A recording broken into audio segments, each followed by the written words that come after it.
Good day, student! Today, we were going to learn about different seasons in the Philippines. Science 6, Module 3. But before we start our lesson, here are the following objectives for today's lesson. Describe the different seasons in the Philippines and name the activities for the specific season in the Philippines. Do you want to hear a short story? Great! Are you ready? In 3, 2, 1. Once upon a time, in a planet Earth, there were two best friends, named Rainy and Sunny. They live in the Philippines. They are the two seasons in the Philippines, the dry season and the wet season. Hi everyone, I am Sunny, the dry season. I am present from January to May. I am the reason why you experience such heat and enjoy the light that I produce. Hello, I am Rainy, the wet season. I am present from June to October.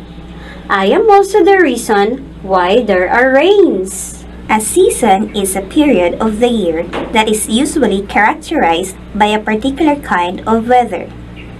The Philippines has only two seasons because our country is located near the equator.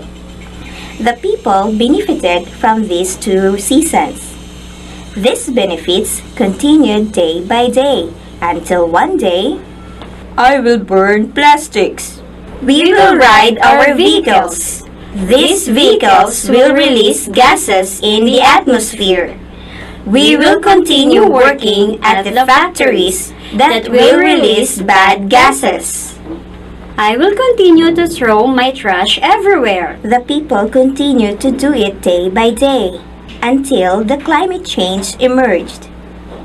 It refers to a change in global or regional climate patterns, in particular a change apparent from the mid to late 20th centuries onwards, and attributed largely to the increased levels of atmospheric carbon dioxide produced by the use of fossil fuels. Hello there.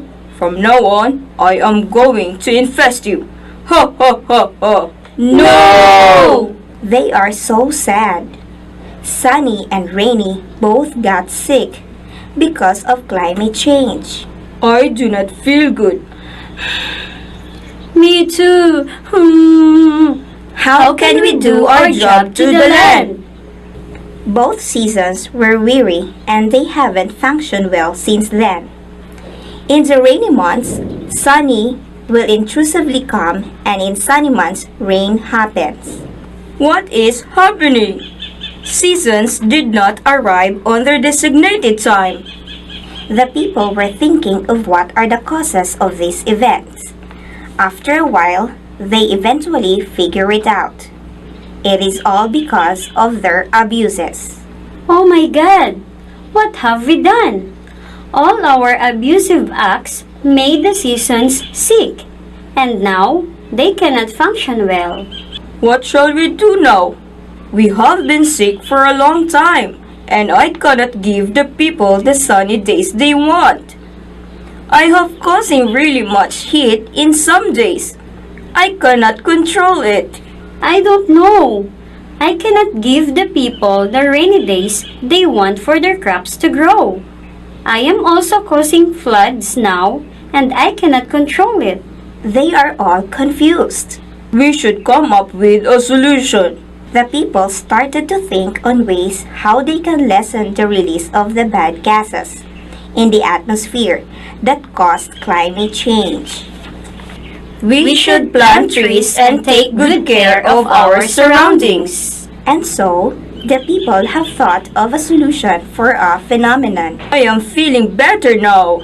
Yes, me too. I can do better now. Both seasons are now feeling better, but they are not yet on their full conditions. Moreover, the people have learned from their mistakes. They should not abuse the nature so that nothing bad will happen to them.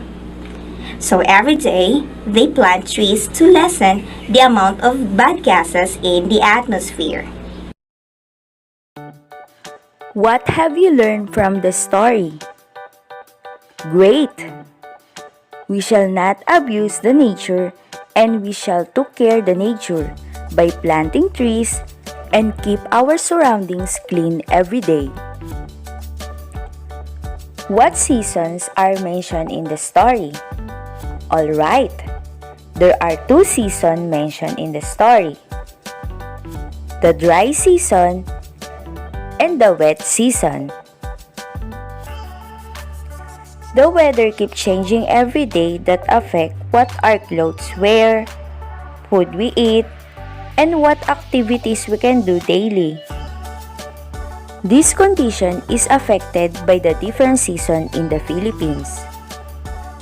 A season is a period of the year that is usually characterized by a particular kind of weather. Philippines has 2 kinds of season: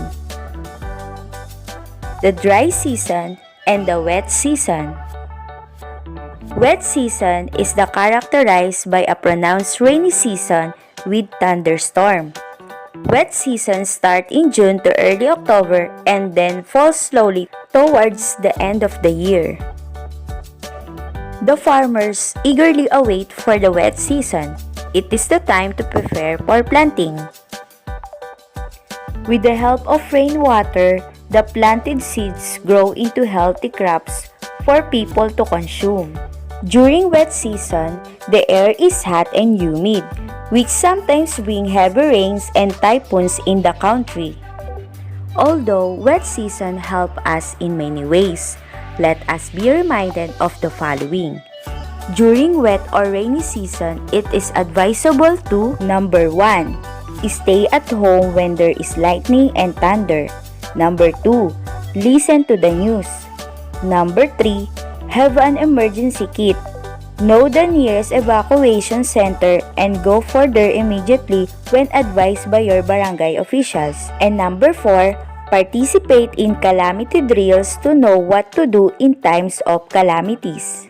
These are the essential items and clothing you need during wet or rainy season: jacket, raincoat, rain boots, rain hats, waterproof bag, and umbrella. Here are some possible activities during wet season: food tripping and some interacting activities such as reading books, writing, playing video games, watch television, staycation, and playing musical instrument. What is dry season? Dry season is what we experience when the sun shines brightly most of the days. It is characterized by hot and cloudless days. Between January to May, the climate be generally dry with occasional rain showers. During January to February, the air is cold. The peak of dry season is April with less rain showers. The farmers are eagerly await for the dry season to harvest the crops and bring this to the market. It is also the time to build structures like houses, buildings, and roads because cement is easily dries up. People love going to beach and resorts and enjoying playing outdoors during dry season. During the dry season, people must drink plenty of water, use of sunglasses, bring an umbrella or wear hat, and wear appropriate clothes that are comfortable to wear. Here are some possible activities during dry season: go on family getaway, picnic, attend summer workshop, go trekking or hiking, go to the beach or resort, and going to community activities. Learning different seasons in the Philippines is very exciting. To give you more exciting experience, I will group you into 3. Are you excited? That's great!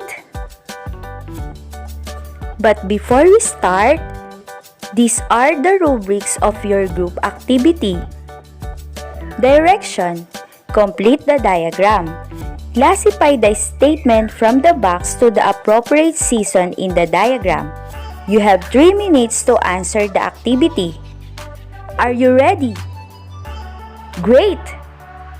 In 3, 2, 1, let us answer.